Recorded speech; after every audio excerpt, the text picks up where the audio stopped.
बिस्मिल्लाहिर्रहमानिर्रहीम, अस्सलाम वालेकुम। आप देख रहे हैं चैनल 51 और मैं हूँ अतीक खालिद धनियाल। नाज़रीन, आज हमने बात करनी है लोड शेडिंग के हवाले से, बिजली के हवाले से कि क्या सूरत हाल है मुल्क की। ख़ास करके कराची की अगर बात कीजिए तो वहाँ पे काफ़ी हंगामा आराई भी हुई, गुज़श्ता रोज़ काफ़ी हंगामा आराई भी हुई। तो अभी जो आपने देखा कि गुज़श्ता जो हुकूमत थी इमरान खान साहब की, उस दौर में बिजली की लोड शेडिंग बिल्कुल नहीं थी और बिजली के यूनिट भी इतने महंगे नहीं थे। लेकिन यह कि अब ये मौजूदा हुकूमत जो आई है, इन्होंने बयानियाँ लेके आए हैं कि हमने सारी चीज़ें सस्ती कर देनी थी, पेट्रोल, गैस, आटा, CNG कुछ भी है, सारा कुछ सस्ता कर देना था। लेकिन यह है कि जैसे ही हुकूमत आई, बिजली महंगी हो गई, पेट्रोल महंगा हो गया और उसके अलावा खाने पीने की अशिया, तमाम चीज़ें जो हैं वो महंगी हो गई हैं और एक आम आदमी जो है वो मुश्किल हालात से गुज़र रहा है। और यहाँ तक कि अब लोग जो हैं सड़कों पे निकल आए हैं। एक तो बिजली की यूनिट महंगी है और उसके बाद जो है अब बिजली भी नापेद हो चुकी है, क्योंकि अब बिजली कम आती है, लोड शेडिंग बहुत ज़्यादा होती है। कराची में बिजली की तवील लोड शेडिंग पर सिंध हुकूमत ने आज के इलेक्ट्रिक के हुकाम का इजलास बुला लिया है। कराची में बिजली की तवील लोड शेडिंग और पुरतशद्दुद एहतजाज के बाद सिंध हुकूमत को शहरियों का ख्याल आ ही गया है। वज़ीर आला सिंध की हिदायत पर सूबाई वज़ीर तवानाई इम्तियाज़ शेख ने आज के इलेक्ट्रिक हुकाम का इजलास बुला लिया, जिसमें लोड शेडिंग और उसके दौरानिया समेत दीगर तफसीलात पूछी जाएंगी। वज़ीर आला सिंध मुराद अली शाह ने कहा है कि इलेक्ट्रिक की जानिब से तवील लोड शेडिंग से कराची में अमन व अमान की सूरत हाल पैदा हो रही है। शहर में बढ़ते बिजली बहरान पर काबू पाने के लिए के इलेक्ट्रिक से बात की जाएगी। आवाम कितनी तकलीफ़ बर्दाश्त करें, ये कहना था। के इलेक्ट्रिक अपना सिस्टम दुरुस्त करे, शहर में बिजली बहरान पर फौरी काबू पाया जाए। कराची में मौसम गर्म होने के बायस बिजली का शॉर्टफॉल 250 मेगावाट से बढ़ गया है और 400 से 500 मेगावाट तक जा पहुंचा है। यानी कि बिजली वहाँ पे काफ़ी नापैद होती जा रही है। लोग सड़कों पे हैं गर्मी की वजह से। एक तो वहाँ पे गर्मी बहुत ज़्यादा है, दूसरा जो है वहाँ पे बिजली नहीं मिल रही, लोग इस वजह से सड़कों पे निकल आए हैं। और आपको पता है बिजली का पर यूनिट भी काफ़ी महंगा है, जैसे मैंने आपको बताया है। और उसके अलावा तर्जुमान के इलेक्ट्रिक के मुताबिक पिछले 24 घंटों में बिजली की औसतन फ्राहमी 2700 मेगावाट है, जिसमें नेशनल ग्रिड से हासिल करदा औसतन 1000 मेगावाट बिजली भी शामिल है। नाज़रीन, गर्मी में इजाफे के बायस बिजली की तलब में इजाफा हुआ। ज़ाहिर सी बात है बिजली ज़्यादा ज़रूरी होती है, लोग पंखे चलाते हैं और उसके अलावा घरों में लाइटें भी ऑन होती हैं। जबकि जो पंखा और उसके अलावा AC वगैरह चलता है और दूसरी ये जो रूम कूलर वगैरह चलते हैं, जिसकी वजह से गर्मी में बिजली की जो तलब होती है उसमें इजाफा हो जाता है।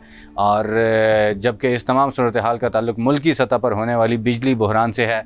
इस सूरत हाल की बड़ी वजह ईंधन की किल्लत और आलमी सतह पर ईंधन की कीमतों में होशरुबा इजाफा भी है।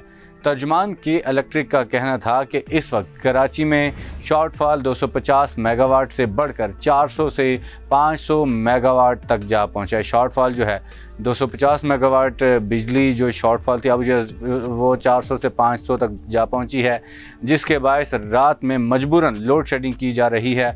तो आप देखें, रात को अगर लोड शेडिंग होगी, जाहिर सी बात है आवाम मुश्किलात का शिकार होगी। दिन को काम करते हैं, रात को सोने का वक्त होता है, तो गर्मी में लोड शेडिंग अगर करते हैं तो मुश्किल हो जाती है। कुदरती गैस की अदम फराहमी के बायस 2 पावर प्लांट्स बंद हैं। उन्होंने मज़ीद कहा कि शहर में कहीं भी गैर एलानिया लोड शेडिंग नहीं की जा रही। गैर एलानिया लोड शेडिंग क्यों नहीं है, ये तो झूठ है सारा। और के इलेक्ट्रिक की वेबसाइट पर लोड शेडिंग का शेड्यूल मौजूद है। दूसरी जानिब वज़ीर इत्तलात सिंध शर्जील मेमन ने कहा है कि के इलेक्ट्रिक मुनाफा बख्श इदारा है जो सिस्टम पर सरमायाकारी के बजाय सिर्फ कमाने में लगा हुआ है। शर्जील मेमन ने यह कहा है कि के इलेक्ट्रिक के मसाइल हैं जो नए नहीं पुराने हैं। उन्होंने कहा कि के इलेक्ट्रिक जो है मुल्क में बहुत ज़्यादा मसाइल हैं, लेकिन यह है कि के इलेक्ट्रिक जो है अपना मुनाफा कमाने में लगे हुए हैं। और उन्होंने कहा कि ये मसाइल जो हैं ये नए नहीं पुराने मसाइल हैं, हम इस पर बोलते रहे हैं। के इलेक्ट्रिक मुनाफा बख्श इदारा है जो शहर से कमाता है, उसे चाहिए अपने सिस्टम पर सरमायाकारी करे, मगर वो नहीं करते और सिर्फ कमाते हैं, लगे रहते हैं।